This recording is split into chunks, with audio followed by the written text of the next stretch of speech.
le vent du développement. Le Congo se construira par nous-mêmes et non par d'autres.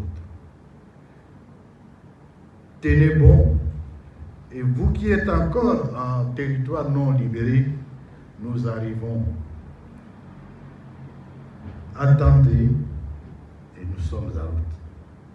Sur ce, tout en remerciant encore les organisateurs de cette session de formation et au nom de la coordination militaire et surtout au nom de mes collègues ici présents, nous déclarons close cette session de capacitation du leadership de l'Alliance Fleuve Congo AFC M23. Je vous remercie.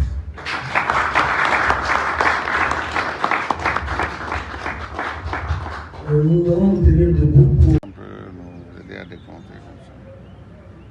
1, 2, 3.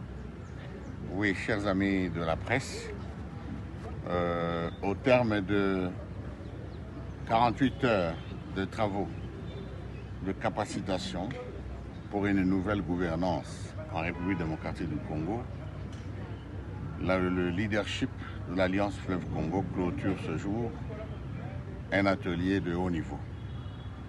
Atelier qui a connu la participation de tous les hauts responsables du mouvement, coordonnateurs politiques, coordonnateurs adjoints, secrétaires permanents, des chefs des départements sectoriels, gouverneurs du Nord Kivu et gouverneurs du Sud Kivu, vice-gouverneurs et différents directeurs de cabinet de la coordination ainsi que les différents cadres concernés ou qui accompagnent l'action politique du mouvement au quotidien.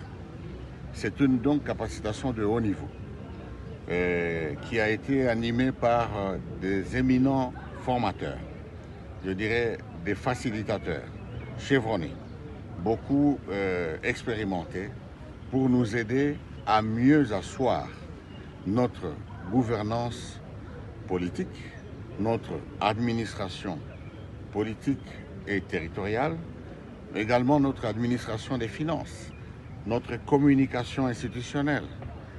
Tout a été passé au peigne fin, jusqu'à la politique de notre diplomatie, le service du protocole d'État et autres.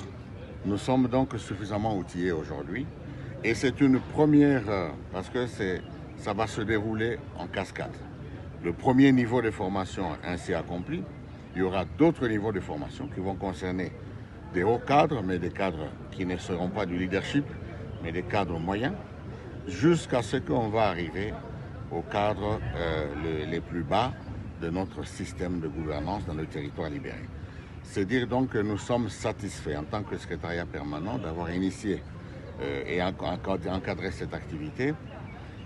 Nous sommes aussi satisfaits au nom du leadership de notre mouvement de l'impact que cette formation a eu sur chacun d'entre nous. Il faut le reconnaître. Chaque leader, à son niveau, a bénéficié de quelque chose.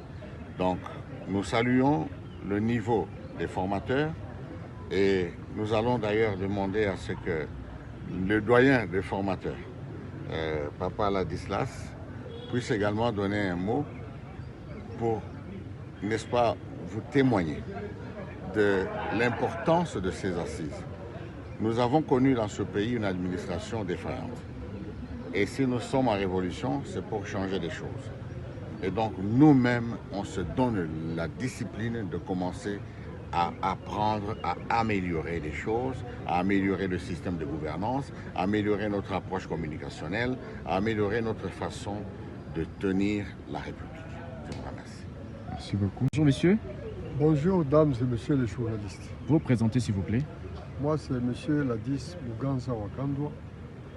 Je suis formateur et facilitateur de la formation des cadres supérieurs et moyens et des cadres de base du mouvement AFC M23. Dans la formation, qu'est-ce que vous avez dit au cadre exactement? Ce que nous avons dit au cadre, c'est d'abord de tout mettre en œuvre pour uniformiser la perception, la vision et les objectifs du mouvement. Vous savez que nous sommes venus des origines différentes, mais plus l'espace sous contrôle du mouvement s'étend, plus nous devenons nombreux et plus nous présentons des profils différents. Alors, pour regarder dans la même direction, nous devons faire des séminaires de capacitation de manière à faire les rattrapages. Et c'est ce que nous venons de faire pendant ces 2 jours. Donc, tous ensemble, membres de la coordination, du secrétariat permanent, le chef de département, le gouverneur, les membres des cabinets et nous-mêmes, nous avons maintenant une même vision de leadership, laquelle vision va nous aider à guider les autres qui n'ont pas été avec nous au niveau intermédiaire, au niveau moyen et au niveau bas, c'est-à-dire au niveau des Lumbakumi, des chefs d'avenue et des chefs de quartier, de manière à accompagner les efforts déployés par les leaderships militaires et les leaderships politiques pour la refondation de l'État. Vous le savez très bien que notre État était pourri.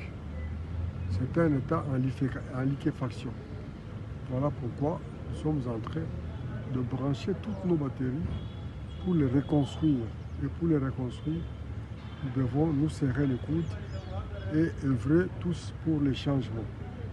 Et ces changements, comme l'a dit le secrétaire permanent adjoint, doivent commencer par nous-mêmes. Nous devons lutter contre la corruption. Nous devons lutter contre les antivaleurs sous toutes leurs formes. Nous devons lutter contre le népotisme en vue de placer l'homme qu'il faut à la place qu'il faut pour œuvrer pour le développement du Congo.